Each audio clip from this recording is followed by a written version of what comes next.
കഴിഞ്ഞ 6 വർഷത്തിനിടെ രാജ്യത്തിലുടനീളമുള്ള വിമാനത്താവളങ്ങളിൽ നിന്നും പിടികൂടിയത് ആയിരക്കണക്കിന് കോടി രൂപയുടെ സ്വർണം.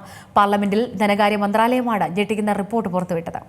കഴിഞ്ഞ 6 വർഷത്തിനിടെ രാജ്യത്തുടനീളമുള്ള വിമാനത്താവളങ്ങളിൽ നിന്നും ആയിരക്കണക്കിന് കോടി രൂപയുടെ സ്വർണം പിടിച്ചെടുത്തതായാണ് കേന്ദ്ര ധനകാര്യ മന്ത്രാലയം വ്യക്തമാക്കുന്നത്. ഹൈദരാബാദിലെ രാജീവ് ഗാന്ധി അന്താരാഷ്ട്ര വിമാനത്താവളത്തിൽ നിന്നാണ് ഇതിന്റെ പ്രധാന റിപ്പോർട്ട് ധനകാര്യ മന്ത്രാലയം പാർലമെന്റിൽ സമർപ്പിച്ചത്. കഴിഞ്ഞ 6 വർഷത്തിനിടെ ഹൈദരാബാദ് വിമാനത്താവളത്തിൽ നിന്ന് 240 കോടി രൂപ വിലമതിക്കുന്ന 413 കിലോഗ്രാം ഭാരമുള്ള സ്വർണം പിടിച്ചെടുത്തതായി ധനകാര്യ സഹമന്ത്രി പങ്കജ് ചൌധരി രാജ്യസഭയെ അറിയിച്ചു. ഡയറക്ടറേറ്റ് ഓഫ് റവന്യൂ ഇന്റലിജൻസ് ഉദ്യോഗസ്ഥരാണ് അനധികൃതമായി കടത്താൻ ശ്രമിച്ച സ്വർണം പിടിച്ചെടുത്തത്. അതേസമയം രാജ്യവ്യാപകമായി 2019-നും 2025-നും ഇടയിൽ വിവിധ വിമാനത്താവളങ്ങളിൽ നിന്നും 5,975 കോടി രൂപ വിലമതിക്കുന്ന 10,619 കിലോഗ്രാം അനധികൃത സ്വർണമാണ് അധികൃതർ പിടിച്ചെടുത്തത്. ഈ കാലയളവിൽ സ്വർണം കടത്താൻ ശ്രമിച്ച കേസുകളുമായി ബന്ധപ്പെട്ട് 5,689 പേരെ അറസ്റ്റ് ചെയ്യുകയും 16 പേരെ കുറ്റക്കാരായി കണ്ടെത്തി തടവിന് ശിക്ഷിക്കുകയും ചെയ്തതായി ചൌധരി വ്യക്തമാക്കി.